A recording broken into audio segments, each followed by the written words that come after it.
ahora, como ya saben, en el contexto de los 150 años de presencia salesiana en Tierra del Fuego, teníamos previsto hacer una serie de módulos para mostrar, ¿no?, la importancia de la llegada de la comunidad salesiana a la isla. Y en el primer módulo queríamos abordar el contexto internacional y nacional argentino, como para luego, digamos, de ir bajando de lo macro a lo micro, e ir mostrando cómo era ese mundo en el que Argentina se inserta, ¿no?, en el mercado mundial, y cómo en ese contexto también los salesianos llegan a Tierra del Fuego.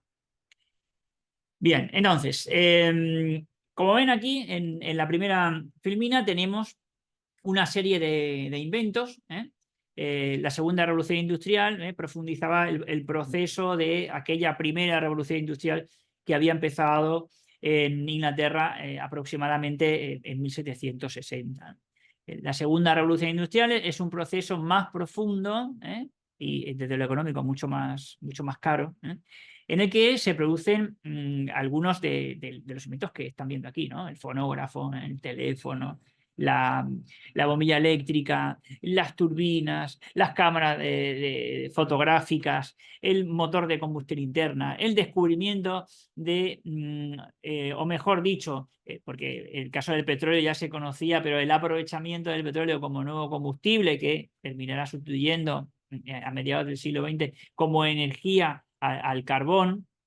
Y también la aparición de nuevas formas organizacionales del trabajo, el taylorismo, el fordismo, que llevarán, bueno, a la humanidad a un progreso nunca antes visto, ¿no? Además de una transición demográfica que hará que, por ejemplo, Europa Occidental, los Estados Unidos, crezcan poblacionalmente de una manera extraordinaria, ¿no? Además de la mano también de la medicina moderna que surge con fuerza en esta segunda mitad del siglo XIX, ¿no? En el mapa que ven a continuación tienen el proceso, ¿no?, de esa segunda revolución industrial aproximadamente en el mismo periodo que nosotros estamos trabajando, 1850-1916. Aquí tenemos el periodo 1840-1914. Y vemos cómo la industrialización se profundiza cada vez más y podemos hablar inclusive de oleadas, ¿no? Sabemos que el núcleo principal, el primer país en industrializarse fue el Reino Unido, en particular Inglaterra, y dentro de Inglaterra el sur de Inglaterra, después Bélgica, después regiones del norte de Francia, Holanda. Y para esta segunda revolución industrial empiezan a industrializarse zonas del este de lo que hoy en día es Alemania, Suiza, el sur de España, el sur de Italia, los países nórdicos, y ya a finales del siglo XIX la revolución industrial llegará al Imperio ruso y al Imperio austrohúngaro, ¿no? Pero ya de una forma como más tardía, ¿no? ¿Qué generó esto? Bueno, generó el desarrollo profundo de ciertos países, ¿no? Porque tal vez más que hablar de industrializaciones nacionales habría que hablar de industrializaciones regionales, ¿no? Porque como ven, la industrialización no sucede en todos los países de manera uniforme, ¿no? Inclusive a día de hoy se observan diferencias muy claras entre el desarrollo del norte y del sur de Italia, que tienen que ver precisamente con este proceso de revolución industrial. Pero lo cierto es que en unas pocas décadas, los países que ven en pantalla y dos fuera de Europa, Estados Unidos y Japón, que por cierto es el único caso no occidental de industrialización, llevarán a cabo, pues eso, ¿no?, un proceso que los diferenciará del resto del mundo. Se convertirán en lo que los estructuralistas latinoamericanos llamaron en el siglo XX centro-periferia. Una de las consecuencias de esta segunda revolución industrial fue la competencia entre los países industriales, ¿no? Competencia que llevó, por ejemplo, a la Gran Depresión de 1873, ¿no?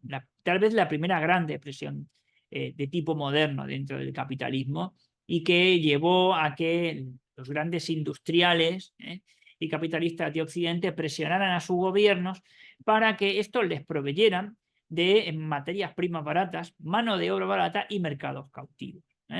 Y presionaron para eso, ¿no? Para que les obtuvieran colonias, ¿no? El resultado lo tienen ahí en pantalla, ¿no? Un mapa sobre los imperios coloniales en 1914, el mismo año en el que se inició la Gran Guerra, ¿no? Un vistazo rápido nos lleva a ver que hay dos imperios enormes, ¿no? Que son el imperio británico y el imperio francés, ¿no? Luego tenemos otros más reducidos, el caso, por ejemplo, de Bélgica, de Dinamarca, de Alemania, Japón, Holanda. Entonces, estos dominios, porque sabemos que imperialismo había existido antes, ¿no? Pero el imperialismo del siglo XIX tiene características que lo hacen distinguirse de los imperialismos anteriores. Tenemos diferentes tipos de colonias, ¿no? Tenemos las colonias de explotación, que son aquellas que se ocupan militarmente y se barre con las autoridades locales y se impone, ¿sí?, una administración europea, y se explota sin ningún tipo de miramiento, como por ejemplo hizo Bélgica en el famoso Congo belga, ¿no? Que lleva a cabo uno de los genocidios más recordados del siglo XIX, que fue pues, la eliminación de 5 millones de personas, fruto de ese trato inhumano y de esos trabajos forzados. Y también hubo colonias de poblamiento, las llamadas colonias blancas, como por ejemplo Canadá, Australia, Nueva Zelanda, Sudáfrica, que fueron pobladas por colonos blancos. Estas generalmente eran colonias de un clima relativamente amable, y con tierras y ricas y muchos recursos. Y después observamos que dentro de este mapa hay países que están en blanco. Uno podría pensar, no, básicamente eso significa que estos países no han sido dominados por las grandes colonias, perdón, por los grandes imperios coloniales europeos. Bueno, la respuesta es no. En el caso de Latinoamérica, como saben ustedes, en la primera mitad del siglo XIX los países latinoamericanos llevaron a cabo largas guerras de independencia contra España. Y una vez desaparecidos España y Portugal, por más que algunos enclaves de América todavía estuvieran dominados por países europeos, apareció un nuevo tipo de metrópoli, en este caso el Imperio Británico, que ligó su economía a las economías latinoamericanas y las convirtió en proveedoras de materias primas. Así que podríamos decir que se cambió casi de metrópoli, ¿no? En el caso de Latinoamérica, los ingleses van a llevar a cabo pues, grandes inversiones, y es el país donde más van a invertir va a ser en Argentina, ¿no?, en esta segunda mitad del siglo XIX. En este mapa se observa la extensión del Imperio Británico. Como ven, está prácticamente por todo el planeta, y consigue pues eso, ¿no?, el objetivo que era proveerse de materias primas baratas, mano de obra barata y mercados cautivos, además de tener activos invisibles e invertidos en prácticamente todo el planeta, ¿no? Ese colonialismo económico al que, por ejemplo, el Imperio Británico sometió a Latinoamérica se llama neocolonialismo. Ya no es necesario enviar un ejército para dominar ese país si controla su economía, ¿no? Si controlas su economía, puedes también controlar su política. Bien, en este desarrollo de la segunda revolución industrial, ¿no?, que deslumbraba por la gran cantidad de inventos y por la mejora sustancial del nivel de vida de millones de personas en todo el mundo, tiene también su lado oscuro, ¿no? En esta segunda mitad del siglo XIX empezaron a pulular teorías pseudocientíficas, como por ejemplo el darwinismo social, ¿no?, derivado contra la voluntad de Darwin por Francis Galton, ¿no?, que creó el darwinismo social, en el que aplicaba la teoría de Darwin a las sociedades humanas, lo que justificaba el racismo y el clasismo, ¿no? Y también la eugenesia, ¿no? Lo que ven aquí es el logo de una teoría pseudocientífica que surgió en los Estados Unidos y en el mundo anglosajón, finales del XIX, principios del XX, y que abogaba por la mejora de la especie humana. Así como decían de la revolución industrial, hemos mejorado las semillas, las plantas o las especies animales, ¿por qué no mejorar, sí, a la especie humana, ¿no? Y empezaron a hablar abiertamente de la esterilización de personas no aptas pues eso, para pasar sus genes a la siguiente generación, ¿no?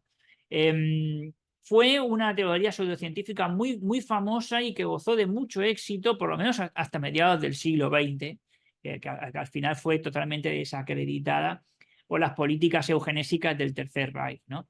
Pero que durante esta época tenía una fuerte prédica. Al igual que la justificación del racismo biológico, ¿no? En este aspecto, este libro, el ensayo de la desigualdad de las razas humanas, publicada por Gobineau a finales del 18, que no tuvo demasiada prédica en su país ni en Inglaterra, pero sí, por ejemplo, en el mundo germano, justificaba la desigualdad de razas, ¿no? En este ensayo, el autor hablaba de razas superiores y de razas inferiores, justificaba que la raza superior era la blanca y sobre todo la nórdica, y que a partir de ahí, dentro de los pueblos blancos, había diferentes grupos, y después, fuera de Europa, diferentes razas a las que siempre ponía por debajo de la europea, ¿no? Este también es uno de los cambios importantes, ¿no? El racismo había existido a lo largo de la historia. Véase, por ejemplo, como los griegos llamaban bárbaros a aquellos que vivían fuera de su mundo helénico, o los romanos llamaban bárbaros a todo aquel que vivía fuera de su imperio, o el imperio chino consideraba que estaba rodeado de bárbaros, ¿no? Lo novedoso aquí es que intenta justificar la desigualdad entre los seres humanos mediante teorías pseudocientíficas. Fíjense que este ensayo es de 1853, el mismo año en el que se aprobaba en Argentina la famosa Constitución, ¿no? También tenemos aquí, ¿no?, la portada de otro libro que se hizo mundialmente famoso, que se demostró que era una falsificación de la policía zarista, llamado Los Protocolos de los Sabios de Sion, que hablaba de una conspiración judía para subyugar al mundo, ¿no? Como ven, dentro de esta segunda revolución industrial circulan muchas teorías y muchas pseudociencias que van a explotar en el siglo XX, ¿no?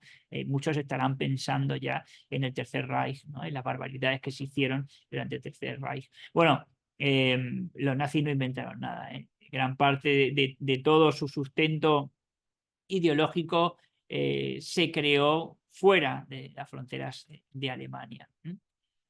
Y aquí, por ejemplo, tenemos una fotografía de los efectos que estas ideas causaban en la mentalidad de las sociedades occidentales. La fotografía que tienen aquí corresponde a Namibia, ¿no? Namibia, como saben ustedes, fue un dominio del Segundo Reich alemán, no confundir con el tercero, y en Namibia los alemanes empezaron a llevar colonos blancos y desplazaron de sus tierras a las naciones Herero y Namaqua, que tienen aquí en fotografía, a las que sometieron a un exterminio, como lo escuchan, ¿no? O sea, podríamos aventurar la hipótesis de que los exterminios que se llevaron a cabo en Europa durante la Segunda Guerra Mundial, podríamos aventurar que habían sido ensayados ya en el África subsahariana, ¿no? Aquí tienen esta foto que muestra un grupo de soldados y oficiales alemanes con miembros de la nación Herero que han sido capturados. Inclusive también, para que vean, como modo de justificar el dominio a lo largo y ancho del planeta para sus propias sociedades, muchas de estas sociedades occidentales organizaron los zoológicos humanos, ¿no? Auténticas muestras itinerantes, algunas más grandes que otras, que recorrían las principales ciudades de Europa, ¿sí?, y también las segundas ciudades más importantes, mostrando este tipo de pueblos a los que caracterizaban, era casi una actuación teatral, pero que servía para mostrar a los europeos, ¿no?, que estaban llevando a cabo una labor de civilización, básicamente estaban haciendo un favor al mundo, llevando su cultura a estos pueblos tan extraños a los que siempre acusaban de ser primitivos, sanguinarios, caníbales, etc., ¿no? O sea que los zoológicos humanos podríamos decir que eran una representación teatral que sirvió para que los gobiernos de esos países justificaran ante sus propias poblaciones el dominio brutal en muchas ocasiones que llevaban a cabo sobre estos pueblos, ¿sí? Fíjense, por ejemplo, en esta caricatura francesa, que se ve claramente aquí la República Francesa en forma de mujer, representando casi a la Atenea de la antigüedad, ¿no? Perdón, a Britania, ¿no? A la mujer que ven aquí, ¿no? Personifica lo que los romanos llamaron Britania, ¿no? Es la isla grande, ¿no? Y esta bandera que ondea, ¿no? De civilización frente a un grupo de hombres, ¿no? Con atuendos así extraños y cuyo líder agita la bandera de barbarie, ¿no? Creo que aquí en el Río de la Plata algunos se habían hecho eco de estas ideas de civilización y barbarie, ¿no? Fíjense que detrás de la bandera de la civilización vienen tropas británicas a socorrer a las colonas y hombres que vienen con ganas de trabajar, ¿no? Con ganas de civilizar a estos pueblos. Bien, este es el contexto internacional que hay, ¿no? Por un lado, la segunda revolución industrial, que cambia el modelo de acumulación, que extiende la revolución industrial, que provee de inventos fantásticos a la humanidad, como por ejemplo en la medicina moderna, en la industria química, pero que por otro lado justifica la opresión de aquellos pueblos que quedan por fuera de sus fronteras, ¿no? Este es el contexto, fíjense, ¿no? La casualidad, el mismo año en el que Gobineau publica su ensayo sobre la desigualdad de las razas humanas en el Río de la Plata, tras la derrota de Rosas en 1852, se escribe, ¿no?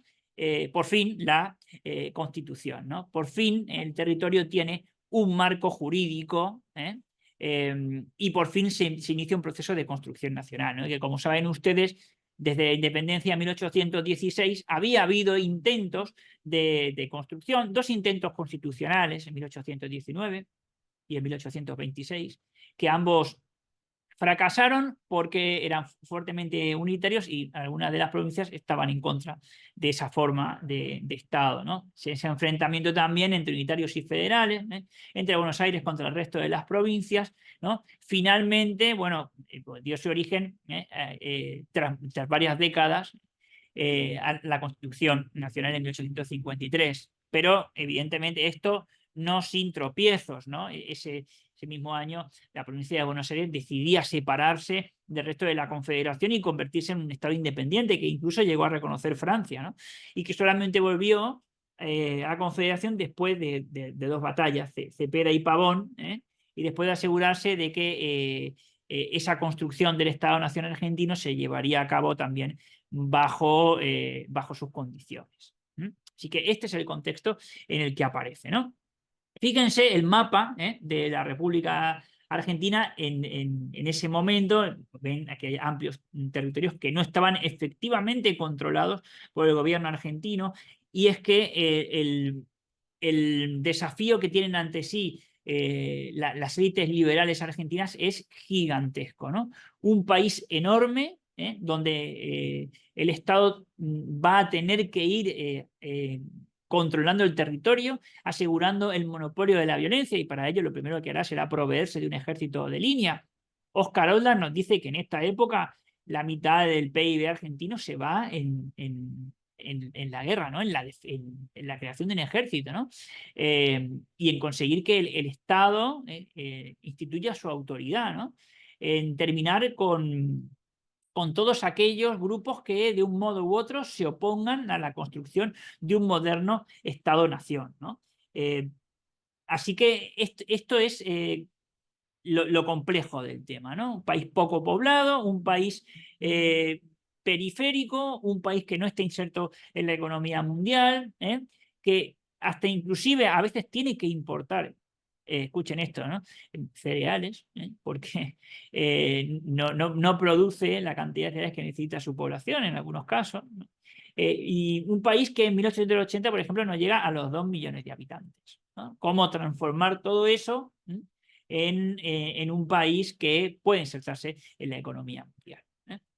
En este caso, bueno, aquí lo ven, ¿no? Las élites liberales argentinas decidieron pues eso, meter al país, a esta joven república, en el mercado mundial, en la División Internacional del Trabajo, como un país exportador de materias primas de clima templado.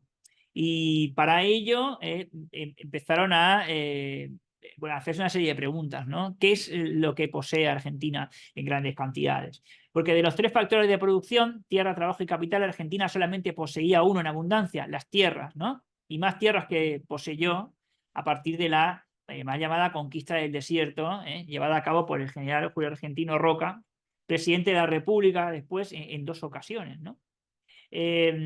Estas tierras, estas 15.000 leguas de territorio, fueron de manera inmediata vendidas, loteadas, quedaron en un reducido número de manos y fueron puestas a producir inmediatamente para los mercados internacionales.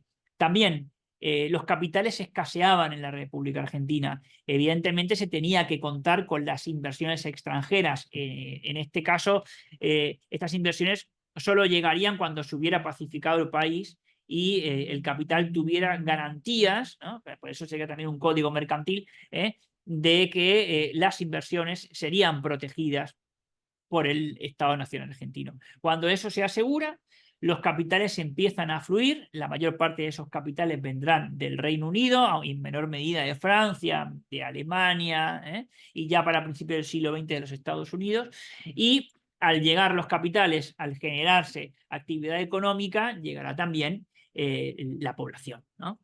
Pero antes también tendríamos que hablar un poco del régimen político que se crearon los liberales argentinos, ¿no? Que según nos dicen algunos investigadores como David Rock, en el caso de los liberales argentinos hay que diferenciar una cuestión importante. Los liberales europeos son liberales en lo político y liberales en lo económico.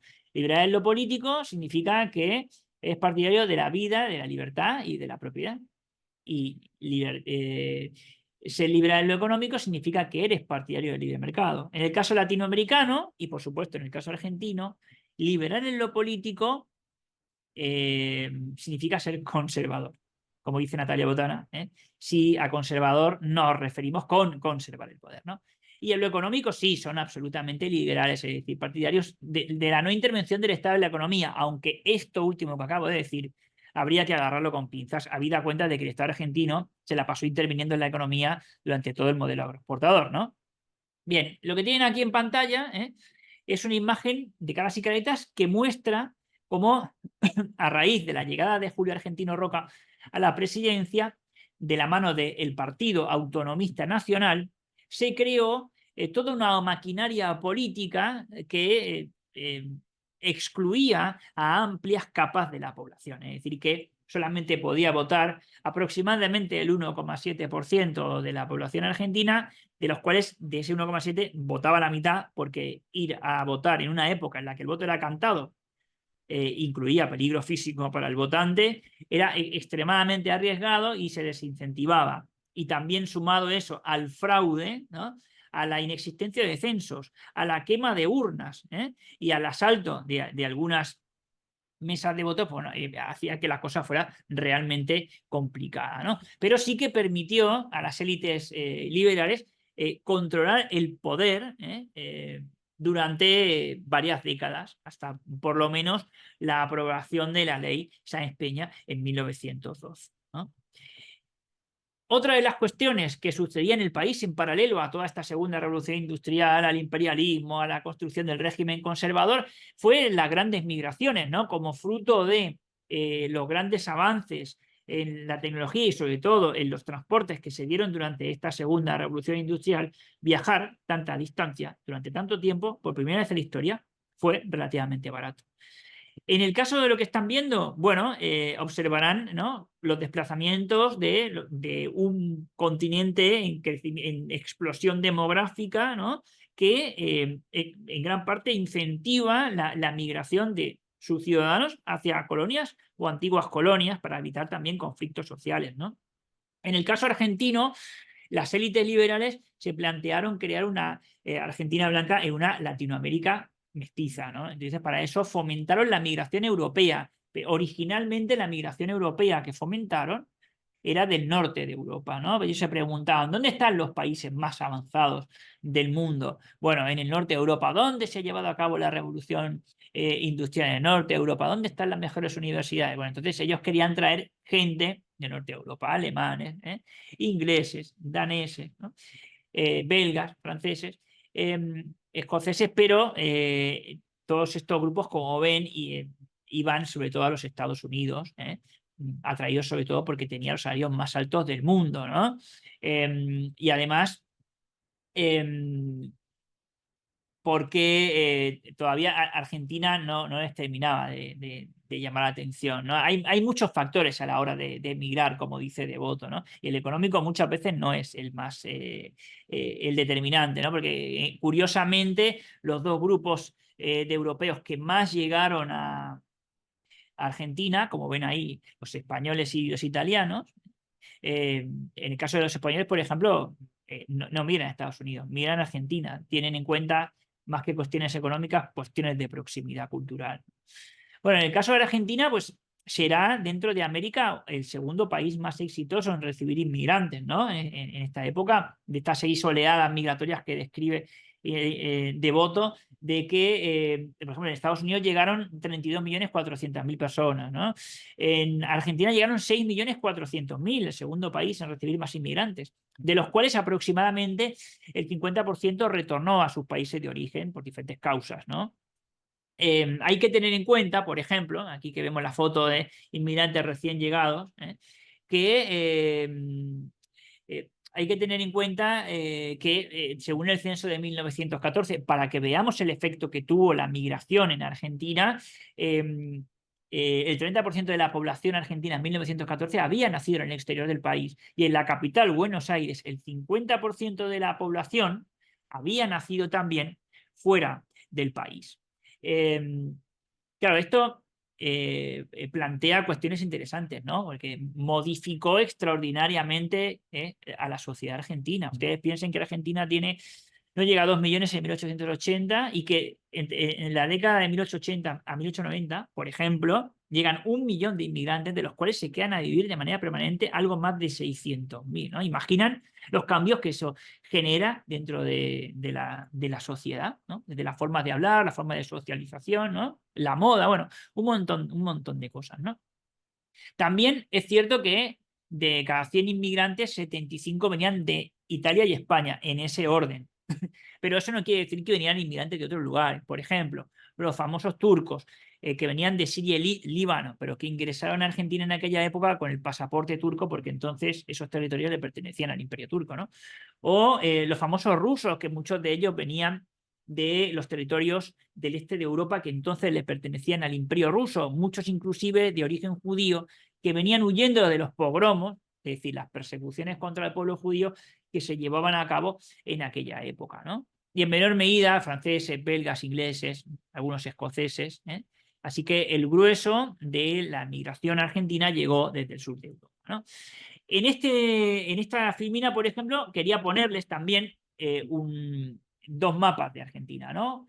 El mapa de la izquierda, visto de frente, representa el modelo colonial y el mapa de la derecha representa el modelo agroexportador, ¿no? Se observa en el mapa de la izquierda cómo el mercado está más repartido, ¿no? Curiosamente, las zonas más importantes en lo económico son las zonas del noroeste, Jujuy y Salta, que están enganchadas a la economía potosina. Luego tenemos el litoral, la región de Cuyo, Córdoba como centro redistribuidor y Buenos Aires, que es una zona que está dentro del mercado, pero no es la más importante. Podríamos decir que más repartido, ¿no? Fíjense el de la derecha, es el modelo agroexportador, ¿no? Modelo agroexportador al que nosotros, de la materia que damos en la universidad, llamamos modelo agroexportador importador, ¿no? Porque exportas y luego importas todo lo demás, ¿no? Ahora, observen, por ejemplo, lo que los economistas todavía hoy llaman la zona pampeana, ¿no? Que es la zona que corresponde con gran parte de la provincia de Buenos Aires, centro y sur de Santa Fe, zonas de Córdoba, que es la zona que se conecta como exportador de materias primas. Es la zona que se conecta con la economía mundo. Es la zona donde mayoritariamente afluyen los migrantes europeos que vienen a Argentina, porque la inmensa mayoría no migran hacia el interior. ¿Qué pasa con el resto de las provincias? Como ven, están enganchadas. Hay dos casos de éxito fuera de la zona pampeana. Una de la zona de Tucumán, los ingenios azucareros protegidos por la élite liberal tucumana durante el siglo XIX, porque era más barato importar azúcar de Cuba o Brasil que hacerlo en Tucumán, pero bueno, cuestiones del intervencionismo económico, ¿no? Fíjense lo que hablábamos del liberalismo. Y por otro lado, la zona de Cuyo con el vino, ¿no?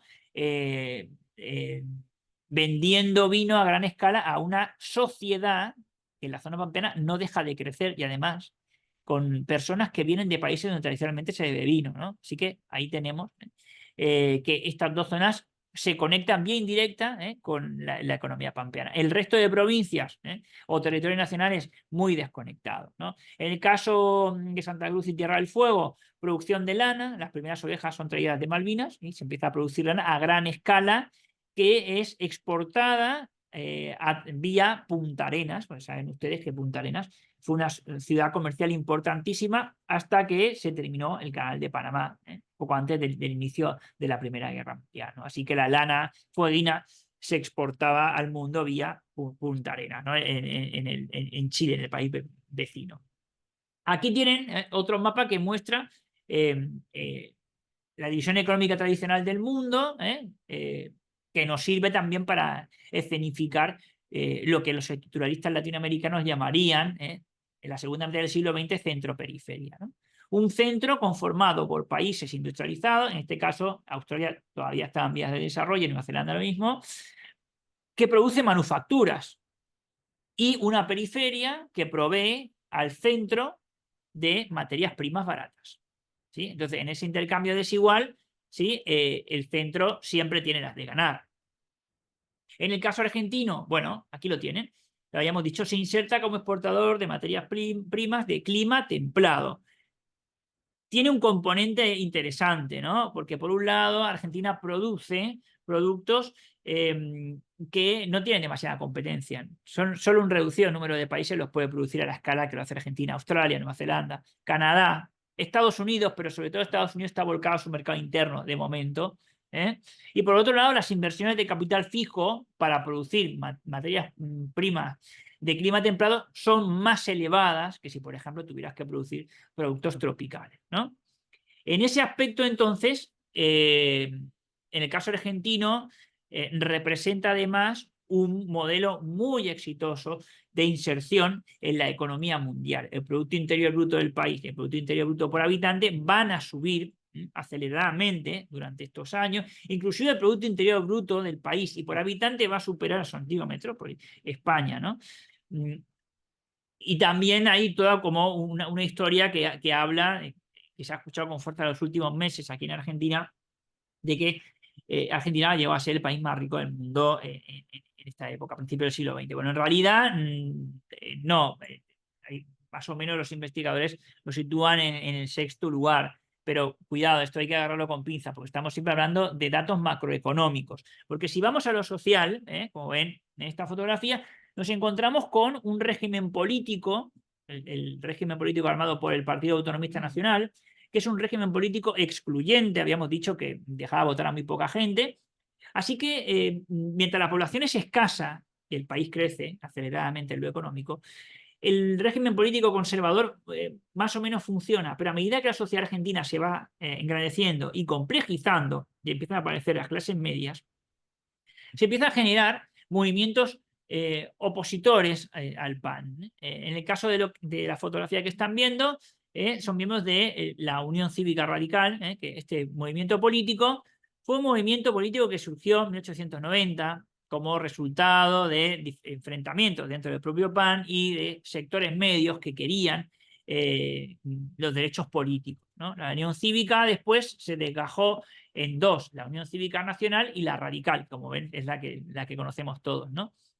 La Unión Cívica, por ejemplo, llevó a cabo la famosa Revolución del Parque en 1890, en el que se alzó en armas contra el gobierno nacional. Fue una revolución cívico-militar, que no triunfó, pero que mostró a los gobiernos conservadores los límites del régimen político, y la Unión Cívica Radical posterior, que se alzó dos veces más, en 1893 y en 1905, implicando a las Fuerzas Armadas, a una parte de ellas por lo menos, que tampoco funcionó, pero que definitivamente mostraba las tensiones sociales que había dentro de Argentina. Otro de los grupos sociales tradicionalmente oprimidos por el régimen político conservador fue el movimiento obrero, ¿no? En el caso del movimiento obrero tenemos que entender que si bien Argentina no era un país industrializado, sí que fruto del crecimiento acelerado de su población y de las crisis externas que a veces provocaban la no llegada de productos importados, empezó a desarrollarse en Buenos Aires y la periferia de Buenos Aires una pequeña industria, pequeños talleres, fábricas, dedicadas sobre todo a la producción textil y a la producción alimenticia, en la que estaba concentrada la clase obrera, la mayor parte de ella de origen inmigrante europeo, y que trajo consigo también sus ideologías, ¿no? En el caso de Argentina aparecieron ideologías como el sindicalismo revolucionario de tipo francés, el anarquismo, el comunismo y el socialismo. En el caso del movimiento obrero argentino, la ideología mayoritaria a finales del siglo XIX, principios del XX, fue el anarquismo, ¿no? Ya para finales de la primera década, el sindicalismo revolucionario terminó siendo la vertiente mayoritaria, y el Partido Socialista, después Partido Socialista Argentino, que pretendía liderar a la clase obrera, bueno, básicamente nunca lo consiguió y se convirtió sobre todo en un partido de las clases medias urbanas. En el caso de la Unión Cívica Radical fue un partido, movimiento político de masas, tal vez, primer movimiento político de masas de Argentina, que intentaba captar a la naciente clase media urbana y a los chacareros. Eso no excluye que dentro de la Unión Cívica Radical hubiera gente que perteneciera a las clases altas, ¿no? Y es que el régimen político armado por estos señores que ven en la foto, aquí tienen a Roca en primer plano, era excluyente, ¿no? Y en algunos casos, algunos de ellos entendieron que las tensiones que iba acumulando el país debían resolverse de algún modo. Miren, para 1910, en el aniversario del 1 de mayo, el país mostró al mundo su cara más exitosa, la cara brillante, ¿no? Ese país que había cambiado extraordinariamente en unas pocas décadas, ¿no? Comparándolo con una vida humana, si alguien hubiera nacido en 1850 en Argentina y hubiera muerto en 1920, pues seguramente en 1920 no reconocería el país donde nació, ¿no? Entonces Argentina mostraba eso en su primer aniversario de la Revolución de Mayo y ocultaba los problemas sociales, ¿no? Un régimen que excluía a prácticamente toda la población de los derechos políticos, ni hablar de los derechos sociales, y que reprimía con brutalidad cualquier manifestación en su contra. Entendiendo esto y recogiendo estas señales de alarma, el sector modernista del PAN pudo poner a su candidato, postular a su candidato como candidato a presidente, Roque Sáenz Peña, que pertenecía al grupo modernista. ¿Qué querían hacer estas personas? Entendieron que debían descomprimir el régimen político y Roque Sáenz Peña con sus asesores diseñaron una nueva ley electoral, la ley, perdón, 8871, conocida popularmente con el nombre de Ley Sáenz Peña, que volvía el voto universal, secreto y obligatorio, ¿no? Aunque dejaba amplias capas de la población sin votar. Por ejemplo, las mujeres, los extranjeros, los eclesiásticos, militares, los policías, los argentinos que vivían en territorios nacionales, pero que sirvió para descomprimir la política argentina. De ese modo, la ley Sáenz Peña, cuando se aplicó, permitió incorporar a la naciente clase media al régimen político, desactivando gran parte de la conflictividad social que se había generado en la sociedad argentina. La ley Sáenz Peña, a su vez, posibilitó la llegada al poder de la persona que ven en la foto, Hipólito Yrigoyen, líder de la Unión Cívica Radical en 1916, iniciando un periodo democratizador que se extendería hasta 1930, año en el que se produjo el primero de los 6 golpes militares que habría en Argentina en el siglo XX. Bueno, y para terminar un poco esta exposición, volvemos al contexto internacional. Dejamos en 1914, ¿no? Hipólito Yrigoyen llega en 1916. Pero para cuando se estaba aprobando la Eysenck-Peña, ¿no? 1912, la Primera Guerra Balcánica, 1913, la Segunda Guerra Balcánica, el mundo estaba ya dividido en dos grandes alianzas, ¿no? La Triple Alianza, que englobaba al Imperio Alemán, al Segundo Imperio Alemán y al Imperio Austrohúngaro, Italia, que está aquí en medio, que técnicamente pertenecía a la Triple Alianza, pero que después entraría del lado de la Triple Entente. Aquí tenemos al emperador Nicolás II Romanov de Rusia, al líder del Reino Unido, a Francia, a Japón, tirando de una cuerda que cada vez se tensaba más y que al final, ¿no? Como fruto de todas estas tensiones que se habían generado entre los países más desarrollados del mundo, pues llevarían al planeta a la Gran Guerra, ¿no? La mayor guerra que había sucedido en el planeta Tierra y que costó millones de víctimas y, digamos, configuró en gran parte el mundo actual. Bueno, nada más, esperamos que les haya gustado y lo seguimos próximamente. Chao, chao.